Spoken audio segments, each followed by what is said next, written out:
our fellow friends, our fellow neighbors, and our fellow shining stars. Our next trolley stop is here, and our next trolley stop is now. Welcome back to another all-new episode of the Empowered Publicity Neighborly Reviews bookcast. To be precise, we have reached episode number 7 of the Neighborly Reviews bookcast. My name is John Massalonis, the manager here at Empowered Publicity, joined as always every month. You remember him, you love him as Mr. McFeely on the long-running children's television program, Mr. Rogers' Neighborhood. We're seeing another generation of McFeelys in the Mr. Rogers' Neighborhood realm. We'll talk about that upon the conclusion of us reviewing our 2 books on this month's edition of the Neighborly Reviews bookcast. We know him, we love him as David Newell, who joins us on the Neighborly Reviews bookcast each and every month, where we deliver brand new, heartfelt reviews of the latest new children's books from some of our favorite shining stars in the kidlit community here at Empowered Publicity. David, thank you again for spending some time with us here in our neighborhood. Well, here I am, and we're about to talk about Louis and the Dictator. That's our first book, right? Absolutely, yes. And this is going to be a 2-book bookcast. Sometimes we have the 2-book bookcasts, and then sometimes we have the 3-book bookcast. So this is going to be of the 2-bookcast variety. Before we begin and dive into the pages of a beautiful children's novella, the trolley will be traveling north of the border momentarily. Let us not forget that each and every month over these past several months, we have been blessed and fortunate to give back and to support Reading is Fundamental Pittsburgh, which is the Pittsburgh chapter of the national non-for-profit children's literacy organization, the largest in the United States. They provide children's books, developmental tools, and resources for those little ones that come from low-income families across the country. As David still hangs his hat in Pittsburgh, Pennsylvania, that's where Mr. Rogers' Neighborhood was recorded, filmed, edited, and aired on WQED. This is our way of continuing to give back to children, parents, families, and educators in the Pittsburgh area. Last year alone, did you know that Reading is Fundamental Pittsburgh gave over 80,000 children's books? They donated over 80,000 children's books to over 23,000 children in need. So over the course of these past several months, we have been proud to give back. Empowered Publicity has, through the Neighborly Reviews bookcast, to Reading is Fundamental Pittsburgh. We encourage all of you, if you feel guided to do so, if you wish to donate to this wonderful and worthy cause, you can head on over to rifpittsburgh.org/donate. We have the link in the description below as well, too. David, there's just so many wonderful organizations in the Pittsburgh area that take care of children and parents and families, especially inspiring them for their love of learning and their love of reading. And Reading is Fundamental Pittsburgh has been absolutely great to be able to work with over the course of these past 7 months.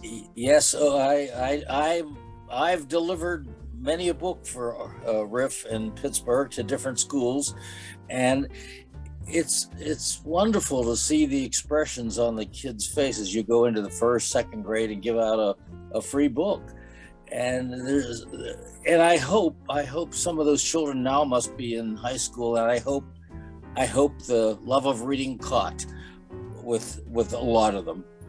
But you can only keep doing it. Books are important. We have a lot of other ways of telling stories, but to me, nothing surpasses reading a book. That's true. It's a challenge. You know, it's easier to watch it on television, but reading a book is my favorite way of learning about something, a story or a new invention, whatever. Anyhow, I agree with you, and this is why we have 2 books respectfully in our hands. Technically 2 books on your end, 2 books on mine, so it's a total of 4 books, and we're holding them in our hands. The trolley is heading from San Diego, where Empowered Publicity and I are located, to Pittsburgh, all the way back across the country, but north of the border. I feel like I'm a geography teacher and I've got this map that's in front of us, but we're heading over to Vancouver, British Columbia, Canada, as that is the residence of an amazing children's author by the name of Lisa Bornelis. She has a brand new TEDx talk, which is going to be forthcoming very soon, and she has written her wonderful children's novella entitled Louis and the Dictator. David, this is not the traditional children's book. It's actually a children's novella. So as we're sharing this on screen as of right here, it's literally pint-sized, but it's filled full of so much love and emotion. It's the best age range, as we had discussed in the Empowered Publicity Green Room, is for those who are in the upper school age, kind of genre, the early middle grade readers.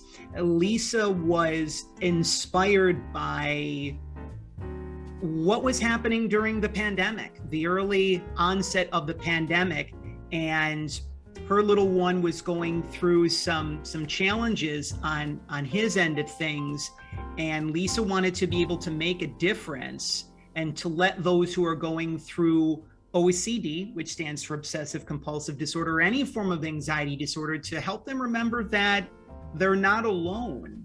And it's really important for children to be able to express their emotions and feel their feelings. And it's a message, it's a series of messages that really need to be discussed. And I give Lisa a lot of credit and courage for being very open and vulnerable and really sharing her family story, doing her part to be able to share this with children, parents, and families all across Canada, the United States, and around the world. And Louis would be her son, or the person who's representing her son. Correct. And the dictator, of course, is OCD. The dictator. So Louis and the Dictator it's one of the most interesting books I've read, and it could be for adults too. Mm-hmm. To learn a little bit more about OCD. I didn't know that much about OCD, and I learned a lot by reading this book. Now, that's just the tip of the iceberg, but nevertheless, it's a wonderful book for an adult to read just to understand, or a teacher who may have some children with OCD, because it's a very complicated syndrome. Is that what you would call a syndrome? Because to me, it doesn't seem to be curable. You have to fight it, and that's what Louis does in the book. I think there are ways of dealing with OCD, and I can just go through. There's not a plot to speak of, but we can talk a little bit about the book. Should we start at some point? Absolutely. Let's feel free to dive into the pages of Louis and the Dictator, David. Okay. Well, she dedicated her book to her son, which she calls her hero. And first, the dedication of the book Lisa wrote in honor of all children battling anxiety, compulsions, or intrusive thoughts. You are each heroes of your own story. And that, in a way, sums up the book. In a way, that's what she deals with in this novella of 50 pages. I think it's an excellent insight into the life of Louis, a boy who lives daily with OCD, the OCS dictator. Lisa sets up the story in the prologue. Louis says he can't remember the first time he heard the dictator's voice. And here are some of the voices he may have heard, or some people who have. OCD. I made a mistake in saying call it OCS, but it's OCD. Some children who live with it, and I think Louis did, he would try to avoid a step on the landing, or you'll have a bad day. You need to hold your breath for 5 seconds when you see the unlucky number 7. Otherwise, bad luck will follow. That's the dictator. Then the dictator started to bug him at school. You need to write the letter exactly, touching the lines in your notebook very precisely. Otherwise, there'll be trouble. And some of these thoughts he had, and I imagine other children or other people with OCD may have similar thoughts. Oh, yeah, and it said, Louis, and these are all referred to in the book, don't eat foods with marks on them. They are poison. Sometimes you'll see a bruise on an apple or a pear, in this case, a pear. And he would not eat it because he felt that fruit was poisoned. Now, Louis heard in his head a voice. He knew it wasn't a voice, but it was an unwanted intruder in his head. Louis was convinced that if he didn't bow to the dictator's voice, something bad would happen. And that's the OCD dictator. The story begins with Louis, his mother had planned a birthday party for him. Well, COVID came along and ruined all those plans, and they decided not to have the party, and they would do it later when it gets to be safer. But he still was going to school, and the next day he went to school, and there's an unexpected math quiz. Oh, and he hates them. And the dictator has distracted him lately, and Louis kept rereading the instructions of the test, and it slows him down. And he has trouble with the first question. He is anxious, palms sweating, and heart pounding, but he drops his pencil. When he picks it up, he notices there's some chewing gum on the leg of the desk, and he dwells on the gum, how unclean it is, and consequently doesn't finish answering all of his questions on the test. You know, answers that he knows, he's prepared, he knows these answers, but getting to the point of answering them, he didn't finish the test. So therefore, the dictator wins again, his dwelling and focusing on something besides the test. And I think is that a good way of explaining it? Is that to you how you interpreted it? The focus wasn't on the test, it was on the gum. It was bothering him. And I guess that's something to do with the syndrome. Well, the dictator went again, and he was scared too. Now, on top of all of this, he was scared that his mom and dad would find out that he failed the test. But Louis's room seems to be his refuge, and he loves reading the King Arthur stories. And the King Arthur is used as symbolism throughout the book. They seem to help him combat the dictator, and he reads them to his dog, Bailey. And Bailey seems to be anxious like Louis. Bailey was abandoned in a garbage dump, but Louis's family rescued him. Louis wishes he could be like King Arthur, who was not afraid of dragons and knights. Maybe he could fight the dictator like King Arthur fights dragons. And Louis thinks, if the dictator is a fragment of my imagination, maybe I can use my imagination to destroy him, meaning OCD. Louis pretends, this is the next, the book inspired him to pretend to fight the dragons, and he had a pretend sword in his room, and he was fending off the dragons. And as he was doing this, he accidentally did something to the curtains, which pulled down the blinds, and everything came tumbling down, and his room was a mess. And the OCD, the dictator's still winning. Mom and dad will be furious, he thought. You will be in so much trouble, says the dictator. This is all, of course, in Louis's mind. Oh, and I'm not sure how you pronounce this, but he enjoys his taekwondo? Taekwondo, yes, taekwondo. He has taekwondo classes, which I would think would be helpful to him. And he's hoping to get his black belt. I think he's up to every point, but the black belt, I believe, is the last step in taekwondo. And maybe if he had the black belt, he'd feel a little less anxious. And focus and self-control are two creeds of the practice. But the dictator, here we go with the dictator, the OCD, does his best to distract him. But it's interesting, remember earlier we talked about the number 7. It had some bad connotations to it. But the number 7 is in Korean, and he doesn't have to hear the unlucky number 7. Apparently they call that several numbers, but it's all in Korean.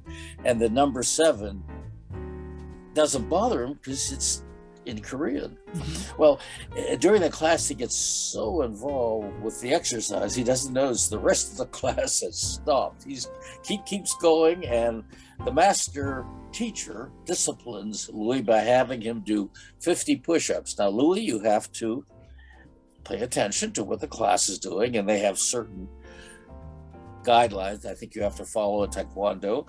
And I guess a lesson would be the teacher has him do 50 push-ups. Mhm.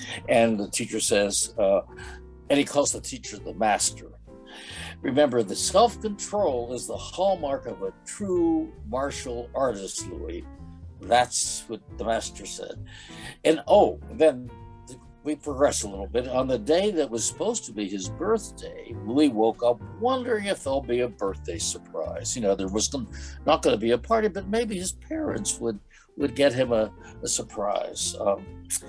Did mom and dad forget? Maybe nothing, because he failed the math test. He was still dwelling on failing the math test, and his parents wouldn't get him anything. Mm. The dictator is after me, says Louis. But the dictator in this case was wrong. He went downstairs looking for the presents. It wasn't there in the living room, was there, but he went to another room of the house. And lo and behold, his parents had bought him a trampoline for his birthday. That seemed to please him no end. Well, we're up to about chapter 7, and that's basically, I think, the turning point of Louis the Dictator, because the chapter is called The Mind Wizard. And you see, it's relating to a lot of King Arthur lore. There's a wizard in the King Arthur stories, and the pretend fighting that knocked the blind down, and all of that.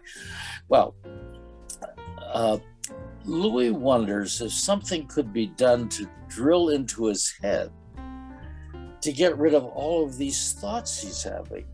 And he tells his mother this, and his mom says, "Oh, Louis, how exhausting this must be for you, and how scary it must be. We're going to have to figure this out." So his parents take him to a specialist, Dr. Sanders. Sander is his name, and the doctor asks him a series of questions, and the doctor assures Louis that OCD is not something that happens because of anything a child or a parent has done, which I think is a very reassuring statement right there. Yes. Very supporting. And I'm sure that's what an OCD doctor would tell a child or someone who's dealing with it. Oh, and in fact, there's a little statement there, and I didn't know this. 1 out of 40 people in the whole world has OCD. And these people are often ambitious, sensitive, smart, and talented. All the things that Louis is. He's ambitious, and he's certainly sensitive and smart and talented, but that dictator of OCD holds him back. Louis starts to feel better talking to the doctor. Just because I have OCD doesn't mean I'm sick or bad or abnormal. Now, that's a good thought for him to have. Absolutely. And Dr. Sanders said he's going to give Louis tools to fight back against the dictator, give you a new power. And here's the King Arthur symbolism again. Think of the tools as your armor. King Arthur references. Next time you're worried, ask yourself if this is a 911 emergency or a false alarm. Pausing a moment to not do what the dictator asks, you're defying him. So if you pause for a moment and don't do what the dictator asks, you're defying him. So I guess there's that sword again and the King Arthur imagery. Oh, and remember, I think I mentioned earlier the pear slices. I don't know if I did mention it, but there was a breakfast or a lunch that Louis was served, and there were some pears that had spots on them. Mm-hmm. And he didn't want to eat them because he thought they would be poisonous. Something disastrous had happened if he ate the pears that had some bruises. They've been perfectly all right, but not in his mind. The dictator again. So the doctor brought some pear slices into the office, and Louis eats the pear slices and said, for the first time after eating those pear slices, I feel a little powerful. and the doctor's giving him these tools, to fight the dictator. Oh, and the doctor says, you know, Louis, there are famous people who have the OCD syndrome. For instance, Beckham, the soccer player, David Beckham, yes. has it, and Charles Darwin had OCD, and Katy Perry, who's a pop singer, and the actor Leonardo DiCaprio, and many others have OCD, and so all of this information was coming into Louis, and it helped him fight the dictator. Yes. But there's one more trial here for Louis, and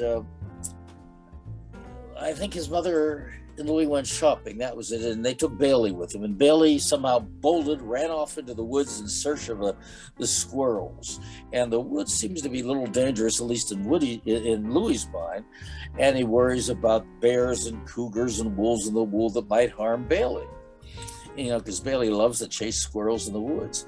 Well, finally, after a very frantic search on Louis's part, they find Bailey, who's stranded on a ledge of a mountain and can't get down. And luckily, Louis's father's a forest ranger or something related to that, and somehow they get a helicopter and save the day. They get rescue Bailey from the ledge on the rock where Bailey was stranded.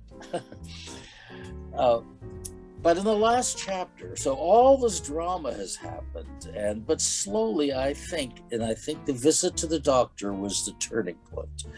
Yes. But you know, don't you think so? When he visited the doctor gave him some tools. It's the tools, I think, that help the OCD person.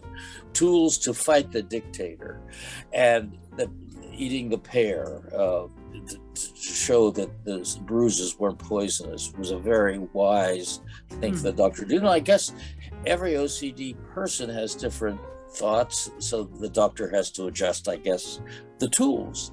At any rate, in the last chapter, Louis says that Bailey goes about his life as if nothing has happened.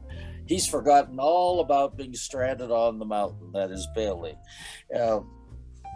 And in a way, he's thinking about this, and Bailey taught him how to enjoy the good moments and not to think about the bad things that could happen. So slowly, and I don't think he's not magically cured in the book, but he's been given tools. This is Louis. Bailey helps him, the doctor helps him, his parents help him, to give tools so he can combat the dictator. Oh, and he said to himself, this is Louis saying to himself, you know, during the rescue of Bailey, when we were going through the helicopter and getting Bailey safely back in, the dictator was silent.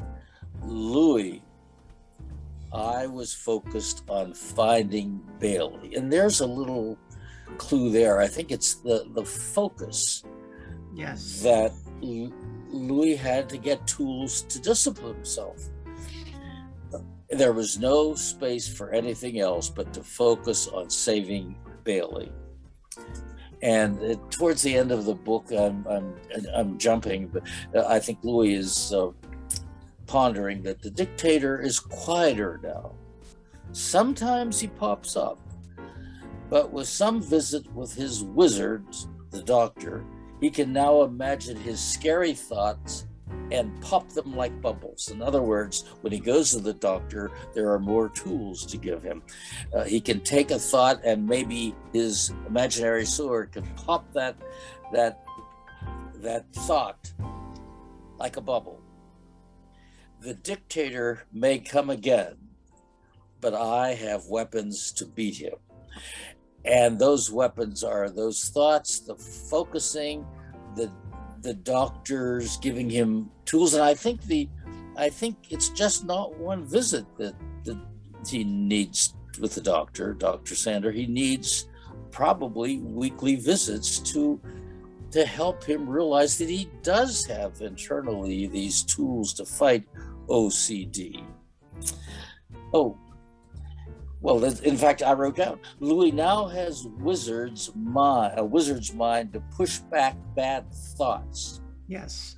And it ends with a mental sword to defy the dictator's commands, which I think is wonderful. He's got those tools now. He's got the tools. And so maybe the next time there's a flash math quiz, he won't be distracted as much by the chewing gum on the floor, that he'll focus more on doing his duty of getting through the math test. So but I like this sentence, as I read before, but I'll do it again. A mental sword to defy the dictator's commands is so good. But I like the way Lisa was wrapping up the book by saying, this is Louis's thoughts, the dictator is quieter now. Sometimes he pops up with some visits, but his visits with his wizard, the doctor, he can now imagine his scary thoughts and make them pop like bubbles, which I think is wonderful. The dictator may come again, but I have weapons to beat him. It's those, and here it is. Louis now has wizard's mind to push back bad thoughts, a mental sword to defy the dictator's commands, which I think is a wonderful sentence. It really sums up the book in one way. And now you have a pesky fly. We have to find humor in all of this, David. Why don't we'll circle back to where I started coughing, and then we'll start there. That was that was like, remember when during the debate somebody had a fly on his head? One of the I think Trump. Remember? I can't remember. It was President Biden. Yeah, he had the fly right. Or it was former Vice President Mike Pence. That's who it was. Yeah. Okay. Now I'm lost to where we are. So you had mentioned about, I highly recommend the book, and then you were talking about the mental sword. You were kind of like wrapping things up from like the epilogue, how Louis got his Taekwondo belts. That was kind of like, where the book actually ended. So it was like towards the end of the book. I think I'll start from the rescue of the Bailey. And during the rescue of Bailey, the dictator was silent. Louis realized that because Louis was focused on finding Bailey. There was no space for anything else, which slowly, I think the wizard, his doctor, is helping Louis. And towards the end of the book, it says the dictator is quieter now. Sometimes he pops up, but with some visits with his wizard, the doctor, he can now imagine his scary thoughts and pop them like bubbles. And the dictator may come again, but I have weapons to beat him. Louis now, at the end of the book, has a wizard's mind. There's still King Arthur references here. Mm-hmm. And that wizard mind pushes back bad thoughts. Louis has a mental sword to defy the dictator's commands. And I think the book, I think Lisa does a wonderful job of very succinctly putting this story together. It's an overview, really. There are no direct answers, but I think the chapter where Louis visits the doctor is the turning point. The doctor gave Louis those tools, and that's what it must be to fight OCD, is the tools. And in Louis' case, and he's slowly working and using those tools. So that's Louis and the dictator.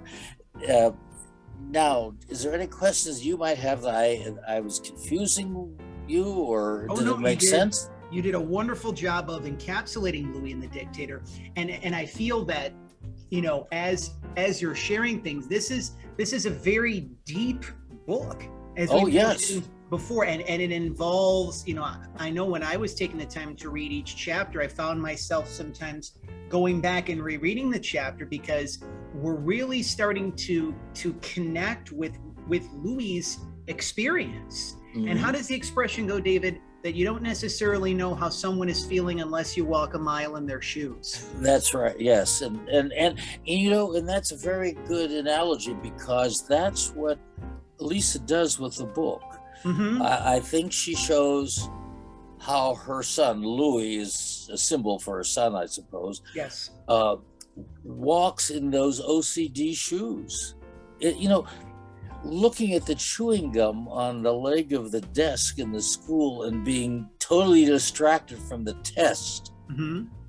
By that's an example, and many other things. And it's interesting too that the King Arthur legend is used throughout the book too. I think that's a nice use. The sword, the mental sword to defy the dictator's commands. I'll remember that sentence. That is a wonderful sentence. And I like the book, and I would again, I think I mentioned this before, but I would recommend it to adults. Yes. Or people who would like to know a little bit about OCD. In a way, it capsulizes that in those 50 pages. I didn't know anything really about OCD, and I learned a lot just by Lisa's story. I recommend the book. I hope that people will find it. And a teacher. I'm sure there are teachers who have pupils with mild OCD, or maybe I don't know the various stages, the various degrees of it. My point being, people should read this book to learn more about OCD. I really love, David. I'm glad that you shared what you've shared thus far, because really this book provides tangible hope for children who are going through, if they're going through OCD or any sort of a related or different kind of anxiety disorder, because, it's very easy, especially with, everything that's kind of happened with the pandemic. And, people's emotions and feelings have been heightened, traumas have come up for healing and things of that nature. It's very easy to believe the old age adage of, I'm going to have this for the rest of my life, or when will this end?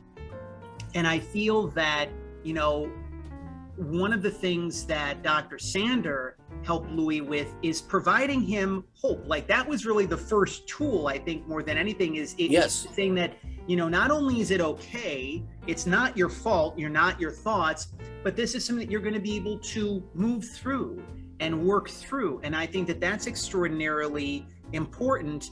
And that, it's a matter of, one of the really key points about Lisa's book is that, she shares this hopeful message that adjustments to the way we think can transform our circumstances. So it's always sometimes it's a matter of shifting our perspective. If we can look at something from a higher perspective, it may not necessarily seem as bad as we think. I also give Lisa a lot of credit, because a portion of all of the sales of Louis and the Dictator are actually being donated to the BC Children's Hospital's research and mental health programs. Of course, the BC Children's Hospital stands for the British Columbia Children's Hospital in Vancouver, British Columbia. So when you are purchasing your copy of Louis and the Dictator, and we've included the link in the description below, if you purchase your copy of Louis and the Dictator published by Tellwell Publishing, portion of the proceeds of your sale will go back to this wonderful organization. They do such great work at the BC Children's Hospital for helping children who are going through different sorts of, OCD, mental health challenges.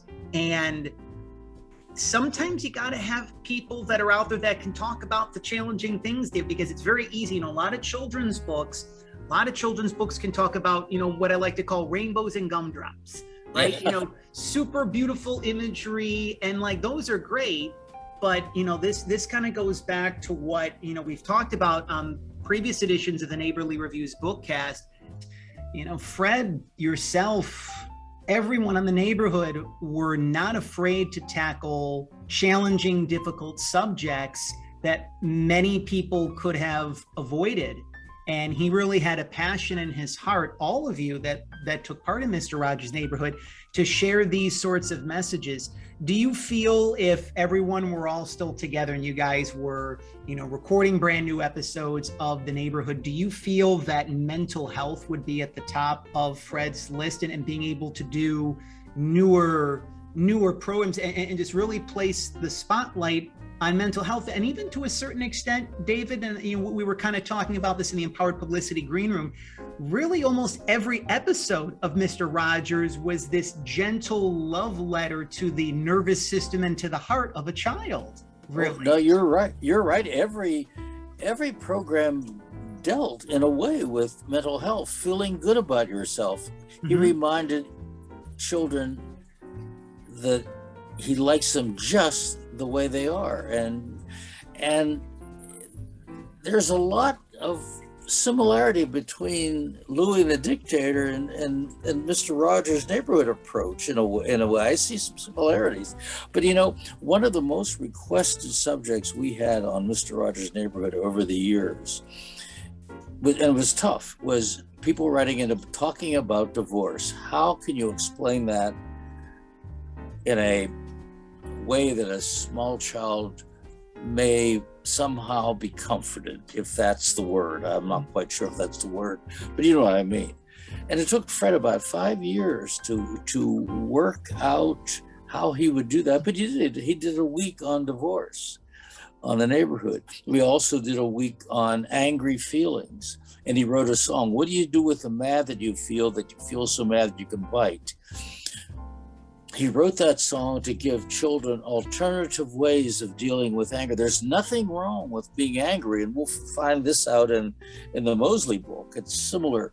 There's nothing wrong with being angry. It's a human emotion, but it's how you deal with that anger. So give children ways of dealing with it. You can pound some clay or round up friends for a game of tag and see how fast you go, things like that.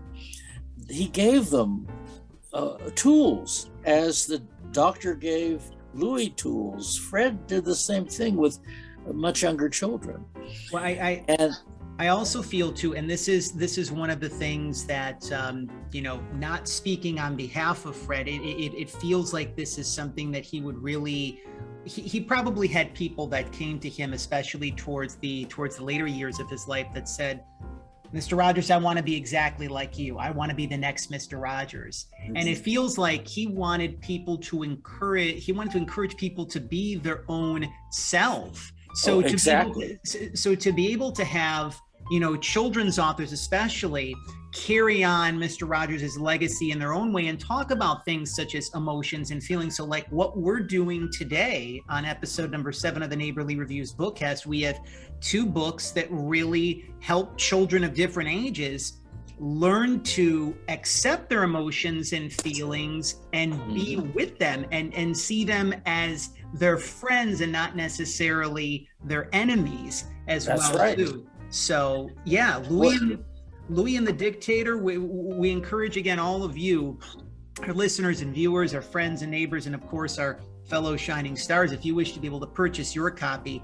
we have the link below. You can leave a 5-star review on Amazon. If you feel guided to share your further support with Lisa, that's one of the many ways that you can go ahead and do that. So the trolley's been racking up a lot of mileage, even though it's a very short trolley trip, because it's a 2-book bookcast, David, but we've gone from San Diego to Pittsburgh to Vancouver, and then we go all the way back to California, just outside of Los Angeles, this beautiful monster. Now, normally when you hear the term monster, you don't hear the term beautiful, right? No, you don't. But we've got a very friendly monster to talk about, and this is courtesy of one of our newest neighbors here at Empowered Publicity.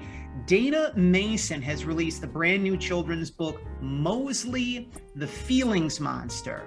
And, David, one of the things that I really love about, both books that we're sharing is that they're for different age ranges. Yes. So if your little one is, along the lines of like, third grade, fourth grade, fifth grade, then Louis and the Dictator would be the more ideal book. If your little one is just entering into preschool, kindergarten, even first grade, Mowzli the Feelings Monster would be a better selection. Mowzli really he goes through the rainbow of emotions. He does. He does. And there's the different emotions that children have, that we have as adults, ranging from happiness and joy to sadness and to anger. But truly, this is such an adorable story that helps little ones that are maybe learning this for the first time to really know the feeling of connect to their own emotions for the first time. So take us inside the pages, if you could, David, of Mowzli the Feelings Monster.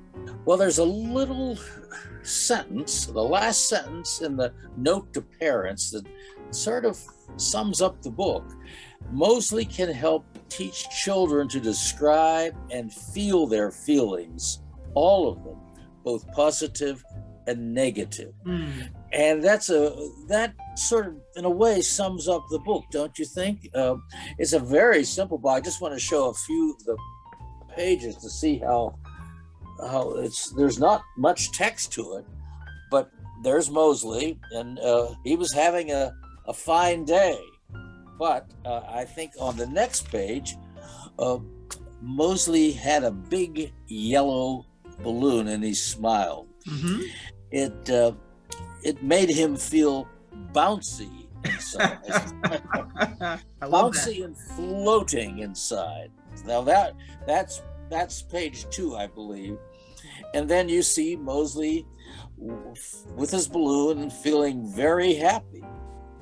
But next page, pop, the balloon bursts. It startles Mowzli, and therefore, on his inside, he's now feeling shaky, and he's upset. Shaky and shrinky.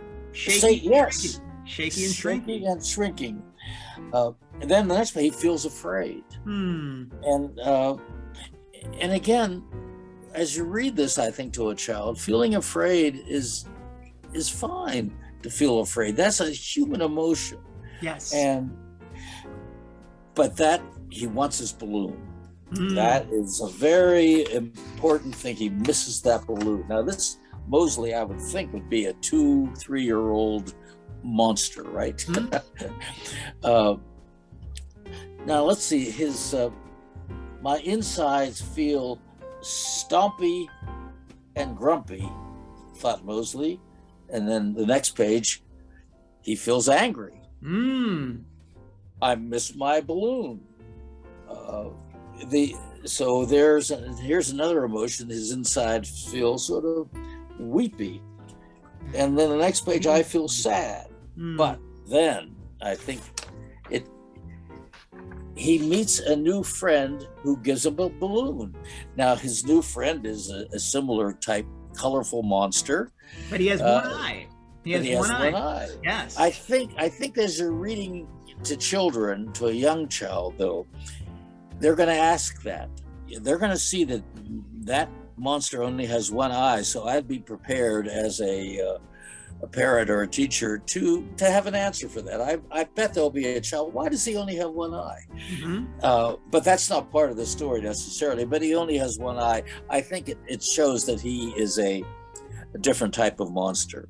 Yes. At any rate, he meets a new friend, the one-eyed monster, who gives him a balloon, and Mowzli says, "Thank you. My insides now feel warm and glowing," right? Warm and glowy, yes. And he feels love. And that's the love for his new friend.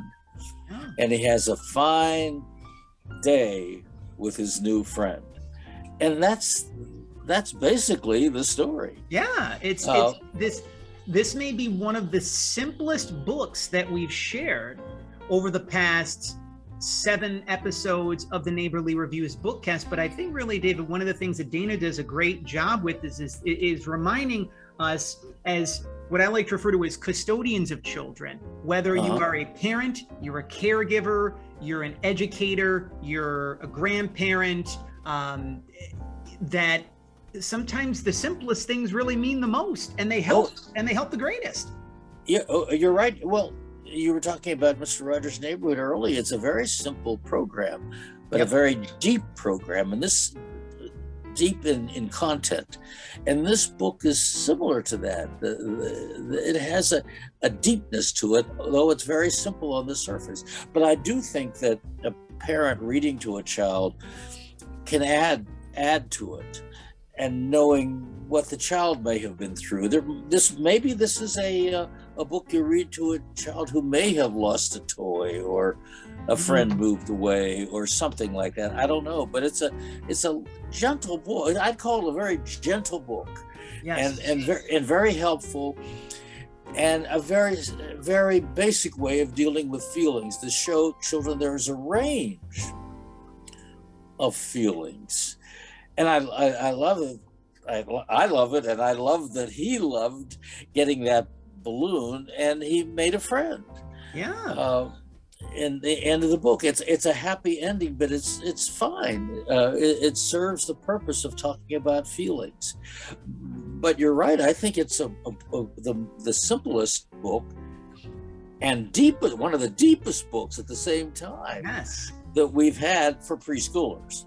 It's also one of the things that comes to mind is that, you know, when you're a child, or heck, even when you're an adult, and you're in the midst of an emotion, and you can be in what I would call the throw of the throws, right? Like if you're feeling sad, sometimes you can feel very, very sad. When you feel angry, you can feel very, very, very angry. But on the other side of those emotions, there's always a breakthrough in some way, shape, or form. And so, for example, Mosley meets a new friend. And so, you know, what comes to mind is that if I were a parent or an educator, and if a little one would come up to me and say, what are the good things that happen when we're with our feelings, right? Something such as meeting a new friend can happen as the result of being with your emotions and feelings. And I think this is an important book for adults, especially adults that are going through very deep healing, because a lot of the times, and a term that many people may be familiar with is the term inner child. We all have our inner child. And, a lot of the times our inner child wants love. A lot of times our inner child is experiencing some anger or some sadness. And I literally feel if there is any adult that is watching episode number 7 of the Neighborly Reviews bookcast, and you're having a bad day and you just need a good pick-me-up, right? This is, David, I have been a strong proponent of this for the past 7 years, is that children's books can help us as big kids. That children's books, yes, they're traditionally meant for little ones, but there's something about just going through these emotions, because some people may refer to emotions as the kaleidoscope of emotion, right? Or the rainbow of emotion, right? If for all the little ones that love the popular candy Skittles, there's the different colors. And the expression for Skittles is taste the rainbow. Well, there really is a rainbow of emotion, but you can really see how all the emotions lead Mosley to the ultimate feeling, which is love. And I really love the symbolism of the colors. That's the thing that I wanted to bring up. So, for example, there's a reason how, with each episode of the Neighborly Reviews bookcast, how we do our part to color coordinate. So when you see this yellow shining star right here, this is symbolizing happiness.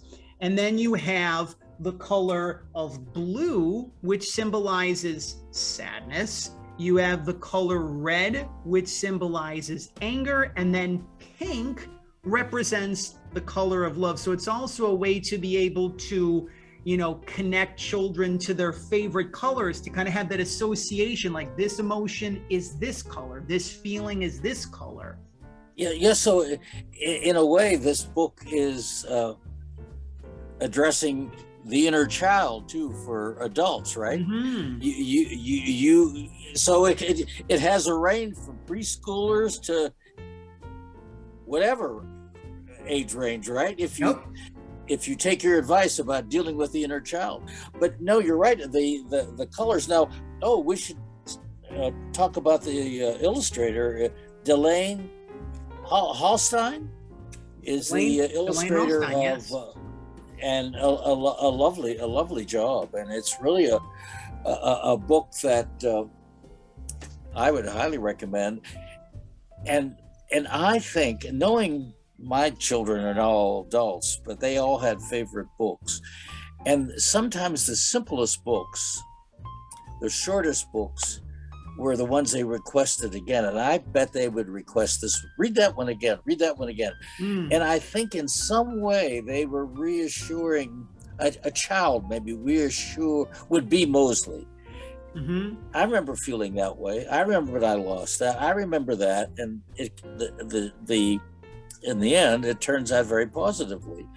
And I think children, at least I think my children would have wanted to hear it over and over again for whatever they may have been going through at the time. This is definitely a go-to story. And I really feel that some of the best children's books are the ones that you don't just necessarily read one time, but you put back in the library or the shelf, and then you can pick it back up. It can be a story that you read to your child weekly or monthly, or if they're just kind of going through a little bit of a challenging time. And I also want to give Dana a lot of credit because this is her debut children's book. Oh, and congratulations, Dana. A lot of times, authors can kind of struggle, whether it be, what do I talk about for my first book? And this came very organically based on the relationship that she has with her family on her end of things. And I think that, when you look back in your life, everything always happens beautifully, even more so than you actually realize it. So, I feel, especially with the last thing that I wanted to share, David, is that, especially with what everyone has been going through during the pandemic over the course of these past, again, I've lost track of how long everything is kind of, was kind of going on from March of 2020 through, September of, 2021, 18 months now, 18 months, is that, there has been a lot of heightened emotion and a lot of heightened feeling. And, children have felt like Mosley. They felt sad, they felt afraid, they felt angry, lonely, and us as human beings too. And sometimes we don't know where to turn. We have this feeling, and it's like, I want to let this go. I don't want to feel sad. I don't want to feel angry. So it's just like having something that, Mosley provides a lot of comfort. And reassurance. And again, even if you take a look at the illustrations that we were talking about by Delane, just even the beautiful colors, when you take a look at the beautiful blue sky and the fluffy white clouds. If I'm a child, this is speaking on behalf of the inner child in me, I know that I can sense, even though Mosley's going through these feelings, like when his insides feel heavy and weepy, that everything is going to be okay, just based on, the different sorts of colors and the energy that they emit. And it's also a good book just simply for learning colors too. Yes. What color is Mosley in this picture? That type of a question. There's a lot you can do with this book: feelings, colors. I like the simplicity of it. And the short text. And in fact, I just noticed in this page, my insides feel floaty and bouncy, thought Mosley. Well, floaty and bouncy are the same colors that Mosley is in that picture. So there's a lot of little subtleties. I feel happy. So I'm glad, it was a nice pairing, these two books. The Louis and the Dictator is basically dealing with feelings, the same, only for an older child. Correct. And this book too, it was, and as you say, it's a wonderful analogy, the inner child, that an adult could pick this book up and maybe feel a little lighthearted after reading it. Whatever the emotion is, I think it's a book for all. I agree, Although you wouldn't think that, you wouldn't think it's a book for everybody, but I think we've managed to point that out by just studying it. Sorry to interrupt you, but I wanted to get that in. It's a book for everybody. That's my point. And thank you for sharing that, David. It's I'm so glad that we shared the both of these books on episode number 7 of the Neighborly Reviews Bookcast, because one of the main reasons why I'm a strong proponent of children's books and reading to your little ones is that children's books provide so much healing. And I understand that there's different ways to treat things, whether it be through medication. And I feel that just when you take the time to talk about your emotions and feelings, and you can feel better, I feel bad for so many children and adults that are on different sorts of prescription medications that they might not necessarily need over an extended period of time, because maybe they're just simply afraid to talk about their emotions and feelings. And so having these sorts of books out there, we're really doing our part to, raise new generations of children that they're not afraid to talk about how they feel. And this book could be a good guide for that. Yes. Maybe if a parent knows that the child is not being opening up as much, maybe this could be a catalyst for that. I like that. And also the importance of reading, just reading to a child. I'm talking about a preschooler, basically. I'm being facetious here, but you could almost read the telephone book to them. What is important, first of all, I think, is the closeness. Yes. Reading to that child or to the 2 children, whatever, who's ever in your family.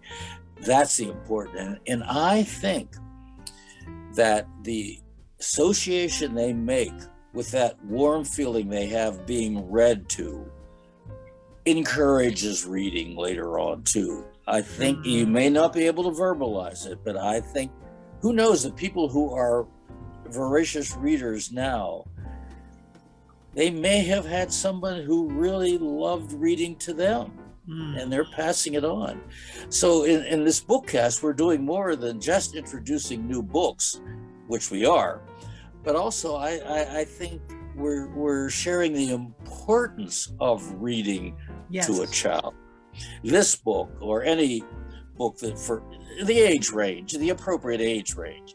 Now, I think Louis would be a book that most children can read on their own, that age. But if the parent reads it too, there's a point of discussion that can go on, especially with an important topic like OCD. So today's books were well chosen, I think, and very important to talk about. I think I have never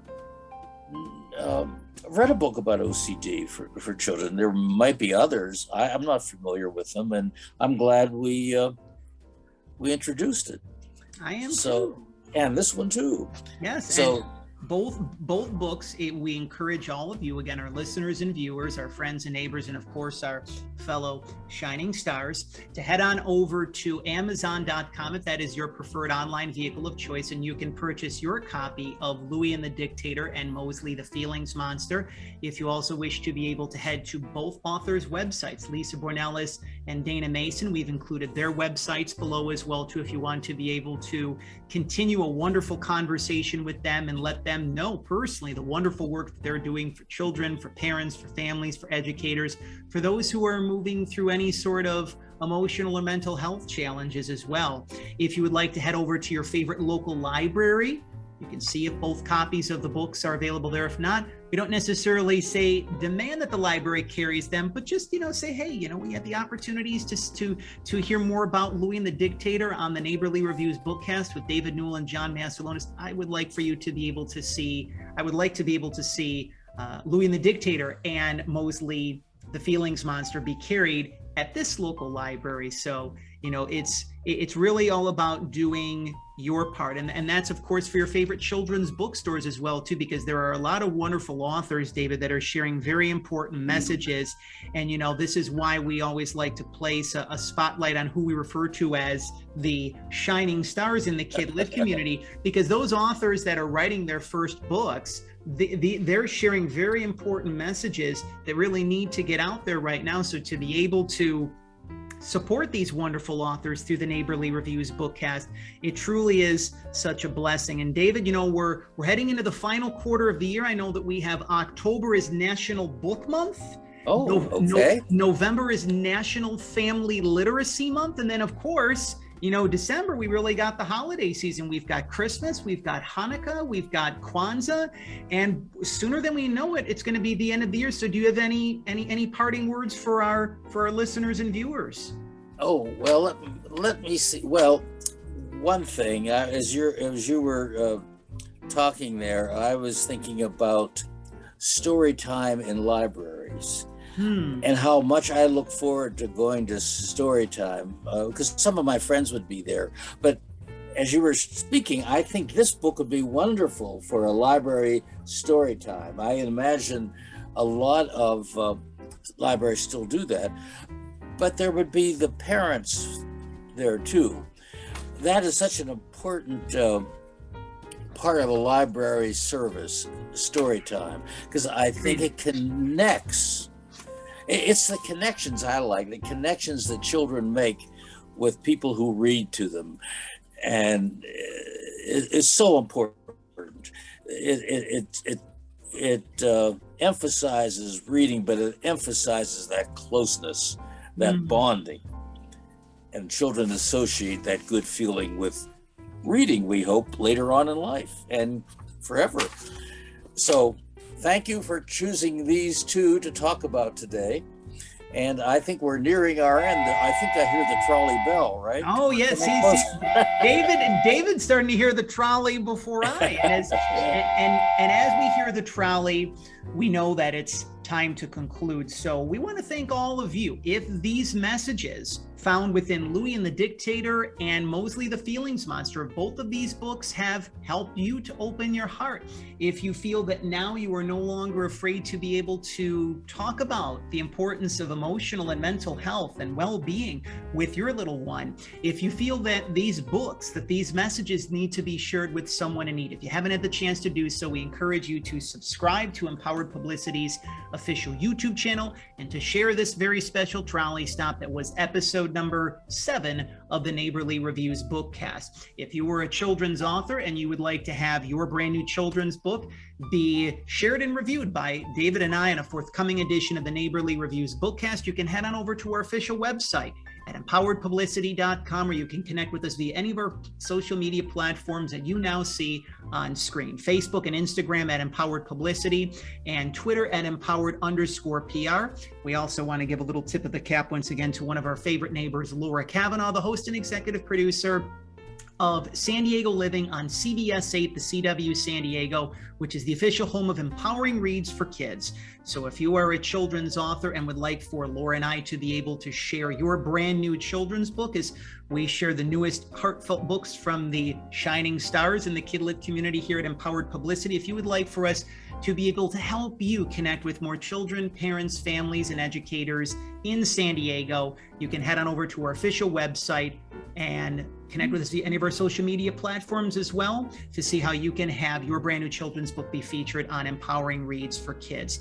If you would also like to be able to be a part of the forthcoming holiday season on the Children's Book Spotlight series, just recently celebrated its 3-year anniversary and 125 plus episodes. You can connect with us via our official website, and while there you can learn more about how we can be of service to you at Empowered Publicity, as we are now in our 8th year of service to all of you and to children's authors That is PR from the heart. One final time, you can again head on over to Amazon.com. If that is your preferred online vehicle of choice, you can purchase your copy of Louie and the Dictator and Mosley the Feelings Monster. You can also head on over to Lisa's official website and Dana's official website, respectively. We've included the website links for both authors in the description below. Remember, once again, that by purchasing your copy of Louie and the Dictator, a portion of the sales will be donated to the BC Children's Hospital's research and mental health programs. That is, again, in British Columbia, Canada, in Vancouver. We also want to give a little tip of the cap to our neighbors at Reading is Fundamental Pittsburgh. Once again, we have been proud to support Reading is Fundamental Pittsburgh over the course of these past 7 months here at Empowered Publicity and the Neighborly Reviews Bookcast. Reading is Fundamental Pittsburgh is part of the National Children's Literacy Organization, the largest non-for-profit children's literacy organization in the U.S. that provides children's books, developmental resources, and tools to really help children connect to the lifelong love of learning. Again, did you know that over 80,000 children's books were given last year alone to over 23,000 children in need? So if you wish to be able to make your donation, just as we do every month through Empowered Publicity and the Neighborly Reviews Bookcast, Reading is Fundamental Pittsburgh, we've included their link in the description below, and it is riffpittsburgh.org, I should say, riffpittsburgh.org/donate. We just make it easier by including the description below. So again, we want to thank all of you, our listeners and viewers, and our friends and neighbors, and of course, our fellow shining stars, for all of your support for Empowered Publicity and the Neighborly Reviews Bookcast, for children's authors such as Lisa and Dana, for your support of local libraries, and for children's bookstores all across the country and all around the world. But before we conclude, remember our favorite neighbor, Mr. Rogers. He encouraged us, he reminded us each and every time on the neighborhood through various college commencement speeches and various talks. He reminded all of us that we are perfect, we are whole, we are healthy, we are complete, we are loved, we are special just the way that we are. As David is kind to join us each and every month here on the Neighborly Reviews Bookcast, Fred always liked to share his love through the numbers 143. 1 letter in I, 4 letters in love, 3 letters in you. Well, 243 is what we like to share here at the Neighborly Reviews Bookcast. And that is our way of saying that we love you. 2 letters in we, 4 letters in love, 3 letters in you. That a reminder that you are loved, that you are special just the way that you are. I've got that poster in my office, David. I'm looking at it just in yonder distance, and it says, "There's no other person in the whole world like you, and I like you just the way that you are." So thank you for spending some time with us here on episode number 7 of the Neighborly Reviews Bookcast. For David Newell, for myself, John Massalonis, thank you once again for helping us to walk home the children of the world. We will see all of you once again next month for episode number 8 of the Neighborly Reviews Bookcast. We'll be hopping aboard the trolley once again. But until then, goodbye for now. Here goes the trolley. Bye-bye.